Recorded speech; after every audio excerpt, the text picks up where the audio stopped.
Thank you, Mr. Chairman.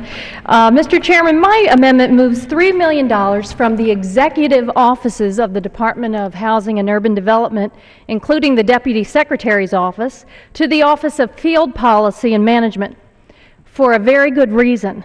The leadership at the Department of Housing and Urban Development has failed my neighbors in Florida under its unsubstantiated plan to remove the on-the-ground community-based personnel from our local communities and transfer these positions to a single bureaucratic behemoth. On September 30th of this year, HUD executives plan to move our local community-based HUD professionals to other offices hundreds of miles away. Yet the housing and homeless challenges in my community will remain. Mr. Chairman, Congress was not consulted on HUD's plan, and after HUD's plan was leaked, a number of members of Congress inquired. So what is HUD's plan? The Deputy Secretary said HUD plans to remove its representatives from the Tampa Bay area and the Orlando area, a region of over 6 million Americans, larger than 30 states, and from other communities across the country. I asked HUD's Deputy Secretary, is this a cost-saving measure? He said no. I asked HUD's Deputy Secretary, have you done a workforce analysis so that the HUD workforce is devoted to the areas that need help and the appropriate places at the appropriate numbers? No.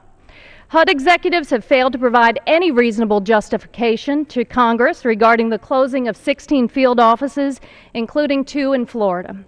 Mr. Chairman, I suggest it is not appropriate to concentrate HUD personnel in offices hundreds of miles away from where they are needed. HUD is just asking for higher travel costs and an agency that will be more disconnected from communities. So today, my amendment cuts the executive office budget of HUD by 25% and moves those dollars away from Washington and back to the Office of Field Policy and Management to restore some of the HUD field offices that are being shuttered in 2 months' time. In moving the dollars out of Washington, my intent is to directly help our homeless veterans and those on the ground working for multifamily housing, choice neighborhood grants, neighborhood stabilization, the hardest hit, housing counseling, and more. My state and local communities cannot be served effectively under HUD's plan to stovepipe its personnel hundreds of miles away. Florida has a population of 19 million people, 1.5 million veterans, of which about 8,000 of them are homeless. We have 57,000 people in Florida that are battling homelessness, and our foreclosure rate is still too high. Over the last year, Florida has had the most homes, over 100,000 foreclosed upon. California is a distant second. Nearly 9% of all Florida homes with mortgages were in some stage of foreclosure. Communities throughout Tampa Bay have been hit hard by the housing crisis, and the reliable and informed HUD professionals in the Tampa Bay field office have been on the ground helping our neighbors daily. Earlier this year, more than 5,000 notices of mortgage default, foreclosure auction, or repossession were sent across Tampa Bay.